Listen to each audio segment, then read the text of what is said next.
a guy who knows all about it, Fox News contributor Karl Rove. And Karl, good morning to you. You're in North Carolina today, so we will invite your observations from the Tar Heel State. Axios says this: Schumer's scary scenario. In the Senate, Chuck Schumer's scariest October scenario is coming closer to fruition as the entire blue wall is in toss-up mode. The entire blue wall? I guess based on that, yes. Absolutely. Yeah, absolutely. Well, first of all, he's already had a nightmare or two because West Virginia, there was no way they could hold it once Joe Manchin announced his retirement. I can't even tell you the name of the Democratic candidate. He's a mayor of a town in the Western Panhandle, and he's going to lose by 30 points. Then they had another nightmare. Schumer had another nightmare. In Montana, Tim Sheehy is pulled into a pretty significant lead ahead of John Tester. John Tester, who said, I'm a different kind of Democrat when he got elected 12 years ago, but he hasn't been able to show he's a different kind of Democrat in the last 4. And then now we've got the Great Lakes states, Wisconsin, Michigan, Ohio, and Pennsylvania, all of which are now toss-up races. 2 of them one of them is an open seat, Michigan, and 3 of them are against incumbents. But the longtime incumbents, at least 2 of them, are now running television ads saying they're with Donald Trump on important issues, which says something about how they're nervous about the underlying firmament in their states. What a toss-up and a tease, and it set me up perfectly to play this call for a 3. This is Casey and Baldwin with those ads.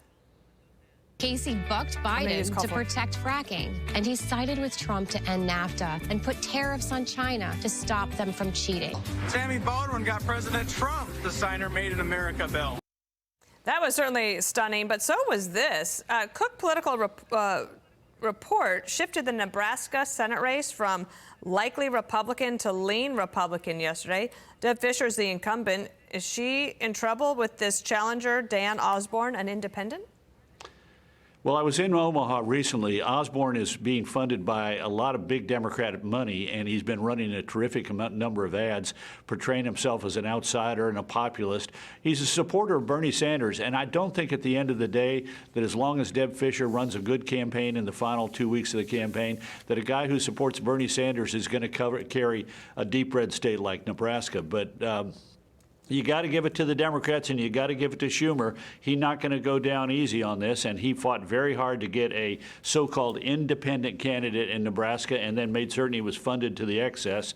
But the Republicans woke up in plenty of time to handle it. Okay, all right, we'll see which way that goes. Meanwhile, at the top of the ticket, I think she's gotten this question more than anything else over the past month. Came up with the White House, how Kamala Harris separates herself from Joe Biden. Watch here.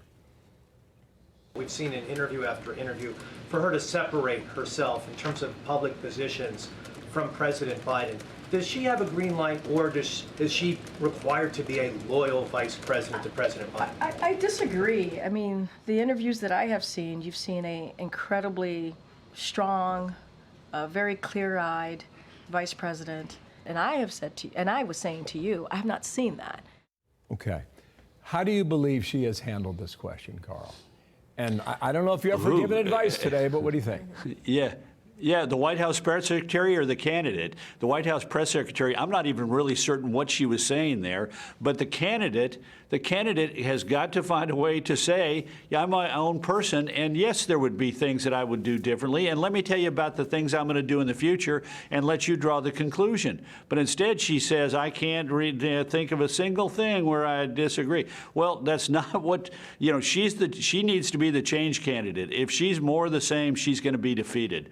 And she knows that, which is why she's gone out and tried to lay out a package that's aimed at, I'm going to give $25,000 to first-time home buyers and $50,000 to new small business owners, and I've got a Medicare home care home package that I'm readying. She's trying to make herself look different, and saying I've got an agenda here that's different than President Biden's, but she can't. She's got to make a clean break, and the fact that she can't causes people to say, well, you know what? Maybe she's just going to be more of the same. But Karl, if Biden thinks it's in his long-term legacy interest to have her win, shouldn't he maybe give her permission and some ideas to go ahead and look like she's being disloyal, even if that's going to be the headline? Well, first of all, it's not his call to make. It's hers. She has to make the decision.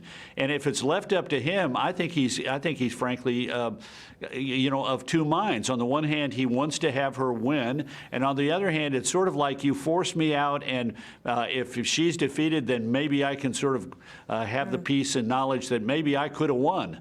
And anyway, look, we're talking about personalities. She needs to focus on what she thinks is best for her, and not worry about hurting his feelings. You're right. The only satisfaction for him ultimately should be whether she wins or not. But his White House, his press secretary, his attitude, and her attitude are all muddling this thing up. This election is about, do you want to have more of the same or do you want change? And to the degree that this is about more of the same, then with 2/3 of the American people thinking the country's going in the wrong direction, she's headed for defeat. The only way she can run against that is to say, I'm my own person, I've got a different vision. Wow. Thank you, Karl. Time's a ticking, as you well know. Thank you, sir. We'll see you in person very soon. I'm Steve Ducey. I'm Brian Kilmeade. And I'm Ainsley Earhart. And click here to subscribe to the Fox News YouTube page to catch our hottest interviews and most compelling analysis.